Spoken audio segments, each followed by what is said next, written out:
You skip right over the thinking in favor of not reacting, acting, taking action, doing.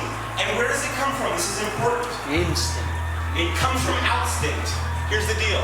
It comes from you. I see you. That's outside of me, not inside of me. It comes from a connection with another human being. I see you, I use my eyes. These little things that we take for granted, most people just look. They don't see. But I see you and something happens. Yeah, and it feels like an instinct. That's exactly what happened, but it doesn't come from in me. It comes from in between us, or from you, or from some intuitive place. And if you know about that, if you've trained or practiced or worked on that aspect of your instrument as an actor, what you will discover in time, some of us sooner, some of us later, is the best thing we can do is get out of the way and let it move through us, however it moves, and trust that it will take us to some place, really, those of us who experience it know, can really rely on that thing to take us to magical, unknown places.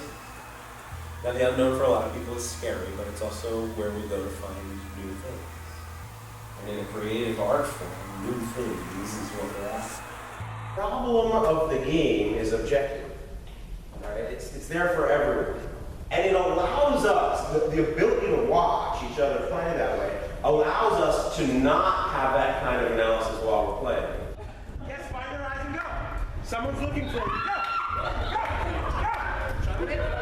You know, there wouldn't be real fear. I mean, when you said you were afraid, you were really afraid. Now, it's not like somebody was coming at you with a knife, afraid. But the feelings were authentic, weren't they? And yet, there's this beautiful thing that only happens to actors, maybe, and athletes, which is that simultaneously there was an undercurrent of joy. It gets to this pretty beautiful aspect of what we do, which is that we get to be the puppet and the puppeteer. Hopefully that'll open the door to the possibility that you don't need to go or be crazy to do what we're trying to do. You know, it's a natural byproduct of play. It happens all the time. We've been doing it our whole lives. And nobody had to remember their dead whatever to get to fear.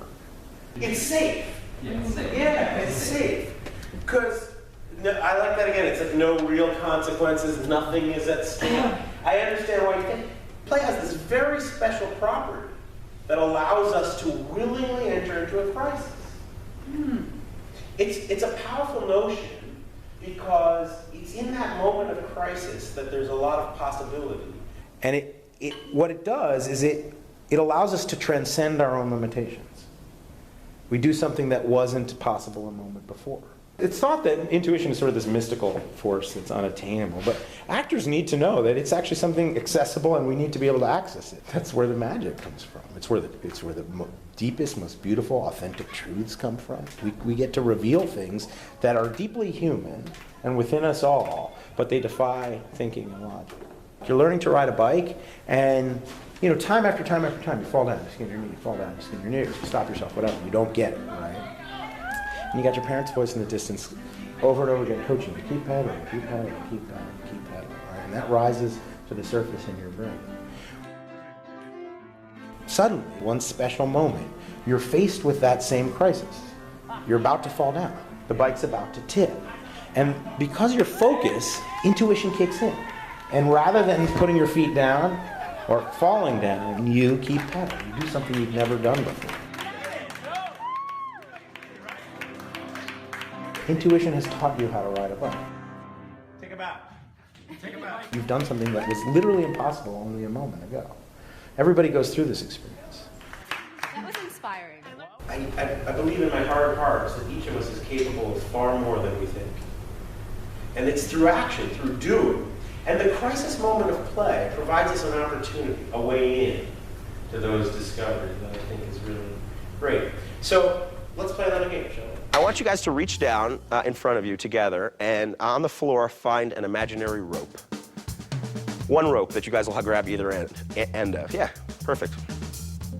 Yeah, pick it up. Okay, so keep it tight because I'm going to count to 3 and then we're going to have a full-on tug of war. Ready, set, go! Pull, hold on, hold with your whole self, pull! Pull, stay on the same rope. Keep the rope in space, pull! Pull! Pull! Pull with your whole back, yeah, pull with your back, pull, pull, pull! Pull! Pull! All right, Kurt. Nice. right. Curtain. Curtain, yeah. Well, have a seat.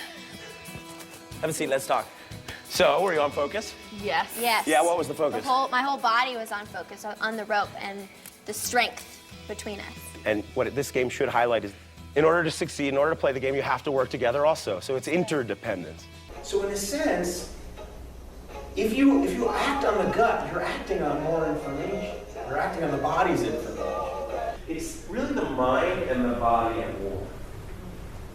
Your body is saying, go, and your head is saying, stop. It's physical, both are physical, right? It's your mind is stopping you, your body is propelling you.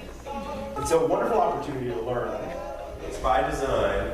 It's to catch you in that off-balance moment, which would send any normal person right into their head. In that same moment, it provides you an opportunity to test your ability to focus, right? The way the slow motion caused them to clash was poetic, you know, it was artful, right? There was something highly expressive about it.